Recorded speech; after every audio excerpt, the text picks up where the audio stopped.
Divide 735 by 5 in long division method. 5 times 1 is 5. On subtracting we get 2. So again we put down this 3 and it is 23. 5 times 4 is 20. On subtracting we get 3.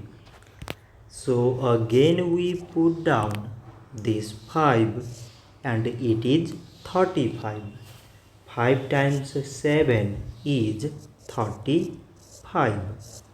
On subtracting we get 0. So 735 divided by 5 is 147. So this much for today and thanks for watching.